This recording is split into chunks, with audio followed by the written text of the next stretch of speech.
I suppose revealed something about the cleanliness of that particular department store. And then there was the third guy, Jeff, who was the one I had a crush on, who was this mannequin who magically came alive when you put his hat on. And you know, they would have adventures where they would sing and dance and solve minor crises. And then there would be this sequence in the middle where a child would read a book to you, which I remember thinking, even as a kid myself, was very obviously useless filler. I give it 0 stars. Show number 3 was The Polka Dot Door. Now this one was a show for very young children. I would say it was quite literally just daycare on TV. So you had a guy and a girl. I think the actors changed a fair bit, and they would basically just be pretending to be playing with the kids who were watching. There was like some lightly educational content, but mostly it was just about keeping the kids occupied for 22 straight minutes. This show was too low budget to afford puppets, but they did have some stuffed animals who basically served the same purpose, even though they didn't say anything or do anything. My favorites were the 2 black Humpty Dumptys, which must have seemed very progressive for the time. But the main gimmick of the show was the Pokeroo. Pokeroo was this dumb thing in a costume who just ran around yelling Pokeroo all the time. His appearances were supposed to be the highlight of the episode. Well, Pokeroo, that was quite some adventure you had. Pokeroo! I'm certainly glad it turned out so well in the end for you. Pokeroo! You want to dance? Pokeroo!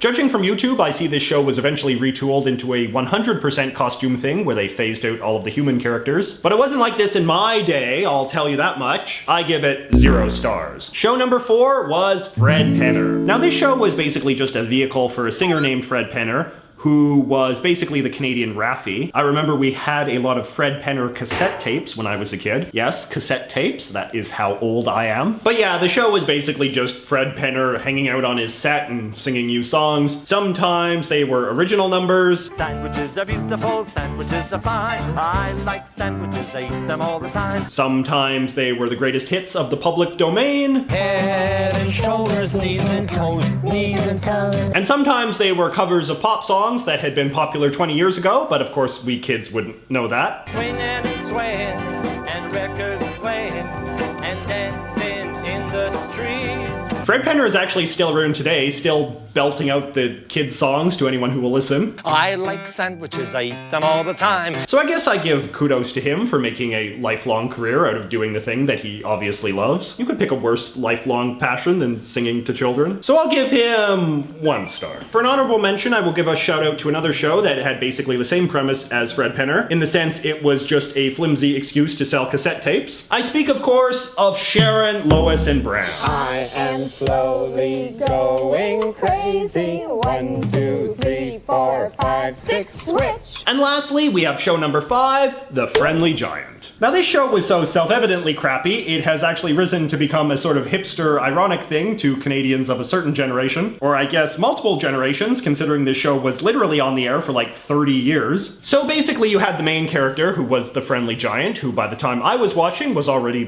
pushing 70, and he lived in his very modest set-piece castle with his 2 puppet friends, a giraffe named Jerome, and a rooster in a bag named Rusty. And they would sometimes play music together, but mostly the show was just a lot of idle, freewheeling chit-chat. And looking back at some of these clips today, I can safely say that by the time the 80s rolled around, the actors were really starting to phone it in. The hair, it sheds, you shed. Oh yeah, that's Some right. dogs get haircuts. Yeah, well, people like that, Trim them up.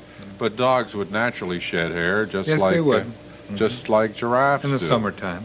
Birds lose feathers. That's called molting. That's molting. Yeah, that's a special word for birds. Yeah, but people don't shed or molt. No. So people need barbershops. Yeah, Yes. and they have to go when they're very young, because, you know, that's right. I give it 0 stars. So anyway, those are some dopey Canadian kid shows that I had to watch when I was growing up. Maybe I'm being a little hard on them. I mean, it is hard to do kids TV well. A lot of the stuff that little kids watch today is basically the same kind of junk, just maybe with higher budgets and slightly better actors. So here's my parting questions for you to hash out in the comments. 1. Had you heard of any of these shows? Particularly Americans. Did any of this stuff make its way down south? And number 2, what do you think think is a legit good show for little kids to watch. I know a lot of you guys are relatively young yourselves, so I would be curious to hear what you had to say. Anyway, thank you so much for watching. If you would like to learn more about Canada, don't forget to visit my Awesome Canada website. And if you would like to see more videos about culture and countries, don't forget to give me a like and a subscribe. And if you're super into what I'm doing, be sure to hit that little bell buddy as well. I will see you all next week. Going crazy, what do the professors make? Going crazy, what do the professors do it? Going crazy, what do the professors do it? Going crazy, what do the professors do it?